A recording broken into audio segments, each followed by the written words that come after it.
Hi, Nick. Thank you so much for talking with us today. Hey, Clarissa, you all right? So, Nate's betrayal was stunning, but in early season three footage, he looked anything from angry to lonely. What's his state of mind? Well, Nate's state of mind isn't a sound one, and I think that he's got a lot of things going on. When we joined him in season three, it's sort of hot off the heels of where we left off in season two. So there's a lot of anger in him, like you say. I think deep down we sort of see hints of possible regret. Has he made the right decision?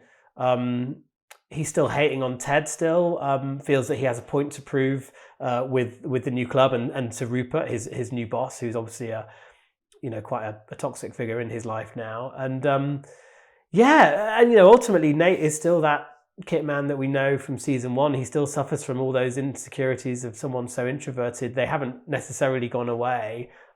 He's trying to hide and paper over those cracks maybe with the fancy car and a fancier job and a fancier football club, but he's certainly not happy. And we know that he's possibly got some soul searching to do with his dad as well, in terms of there's unfinished business there. A lot of his insecurities stem from that toxic relationship. And so, yeah, he's got a lot going on, isn't it? Sadly.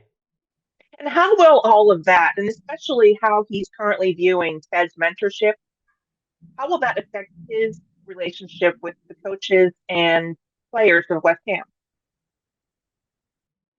Well, excuse me. I feel like he. I think that Nate feels he's better than Ted. I feel like he thinks that at this point that Ted is a bad coach, and I don't think he's looking to take any inspiration from Ted anymore. There was a time when he used to, but Nate at this point thinks that that's all whatever he calls it, a bag of. I think he swears. I think he says something rude, but he doesn't believe in Ted's methods. And actually, when we first see Nate coaching at West Ham, he's just being more cruel. He's being bullish, and he's been quite unpleasant. So his coaching style is a world away from Ted's. And if anything, I think he's competing with Ted. He knows there's going to come a point when West Ham and Richmond have to play each other, and it's battle of the coaches really, as far as Nate's concerned. He feels like he's got a point to prove, whether it's to justify to himself that the decision he made to leave Richmond was the right one, or whether it's just to get one over on Ted. I mean, is to be explored. But yeah, there's quite a lot going on there. And Rupert is a reel him in early and kind of treat them poorly kind of guy. What does that mean for Nate? Well, it's not good news for Nate.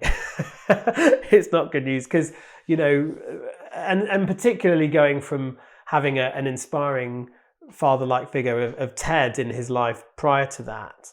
You couldn't get a starker contrast with Rupert. He really isn't a force for good.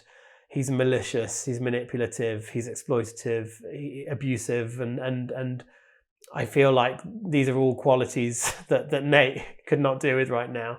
And but the problem is Nate has sort of been seduced by the kind of the power and the glamour of someone like Rupert, and that's a dangerous path. But I think we know that it's not the right path for Nate, and only he can find out for himself how that he's taken the wrong path, I guess.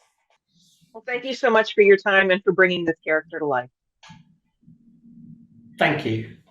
Bye bye.